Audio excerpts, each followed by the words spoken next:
Hello friends. आज मैं दोबारा अपनी बात को रखने जा रहा हूं। जैसा कि कल मैंने बताया था, 20 मार्च को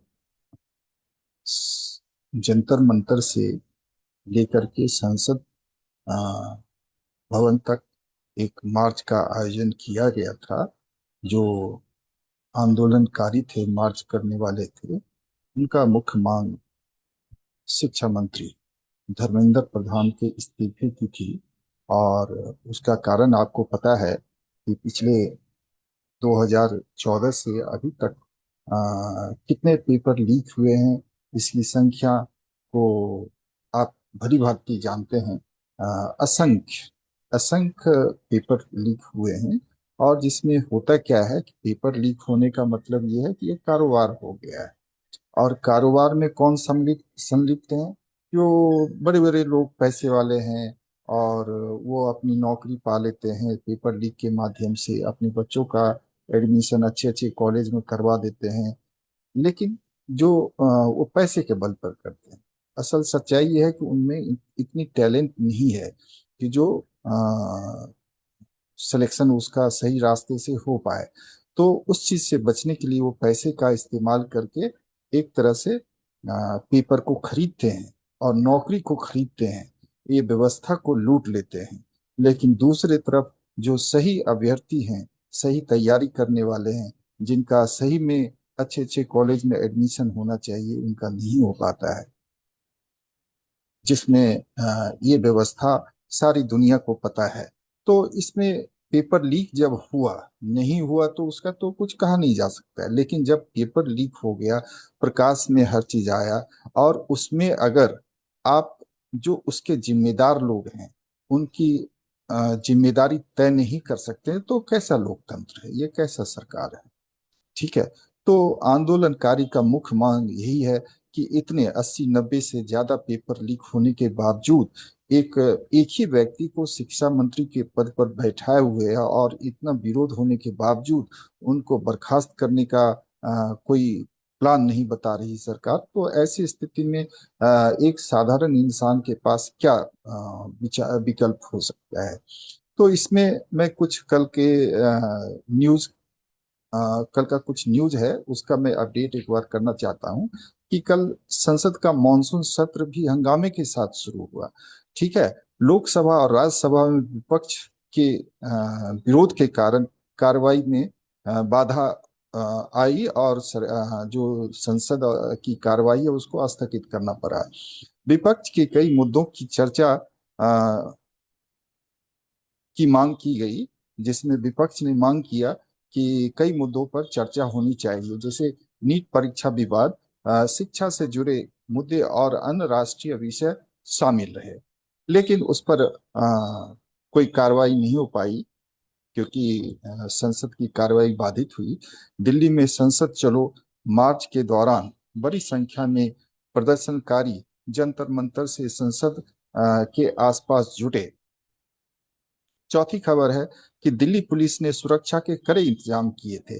कई संवेदनशील इलाकों में बैरिकेडिंग और यातायात नियंत्रण लागू किया गया था। पांचवी खबर है, नरेंद्र मोदी जो प्रधानमंत्री हैं ने सत्र की शुरुआत में पहले सभी दलों को सदन सुचारू रूप से चलाने की अपील की थी। तो मैं ये पूछना चाहूंगा, अपील आप करते हैं, ठीक है, आप प्रधानमंत्री हैं, आपको करना चाहिए।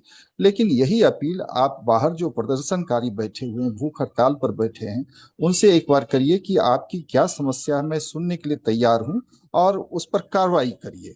अगर सही में धर्मेंद्र प्रधान की नाकामी और मिलीभगत शिक्षा के माफिया है, उनके साथ उनकी मिली भगत अगर साबित होती है, तो उसको तुरंत तुरंत प्रभाव से बर्खास्त कर दिए देना चाहिए अपने कार्य से। ठीक है। लेकिन आप ऐसा करते नहीं है, तो मीन्स विपक्ष से आप अपील करके मतलब ये कहना चाहते हैं कि हमारा जो भी एजेंडा है, हम कुछ भी करें, आप उसमें हाँ में हाँ मिलाइए। तो ये विपक्ष वाले की भी जिम्मेदारी बनती है कि आपके किस बात में हाँ मिलाना है, किस में नहीं मिलाना है। अगर आप संविधान के खिलाफ करते हैं, और जो जनता के खिलाफ कोई कानून बनाते हैं तो उसमें विपक्ष से अपने सहयोग की आशा आपका करना ठीक नहीं है। अब इसी बीच कांग्रेस नेता राहुल गांधी ने सरकार पर युवाओं से जुड़े मुद्दों की अनदेखी करने का आरोप लगाया, जो कि सही भी है। हम देख रहे हैं कि सारे आंदोलनकारी इसी वजह से सड़कों पर आए हुए हैं। सरकार, सातवीं खबर है कि सरकार इस सत्र में कई महत्वपूर्ण विधेयक और आर्थिक सुधारों से जुड़े प्रस्ताव लाने की तैयारी में है, जिनमें कर सुधार और एमएसई एमएसएमई से जुड़े विषय भी शामिल हैं। ठीक है। और आठवीं खबर है, विपक्ष ने संकेत दिया है कि विरोध जारी रहेगा, जिसे आने वाले दिनों में संसद में हंगामे की संभावना बनती है। नौवीं खबर है कि संसद के बाहर राजनीतिक गतिविधियां तेज रही। तो राजनीति गतिविधि तो है ही, क्योंकि इतनी बड़ी संख्या में लोग संसद मार्च का ऐलान किया है।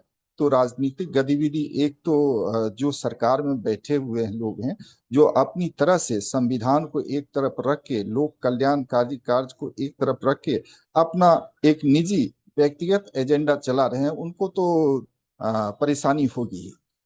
10वीं खबर है कि आज की सबसे बड़ी तस्वीर, संसद के अंदर विधायी कामकाज और संसद के बाहर विरोध प्रदर्शन दोनों दिन भर राष्ट्रीय राजनीति का केंद्र बने रहे। अब मैं आपको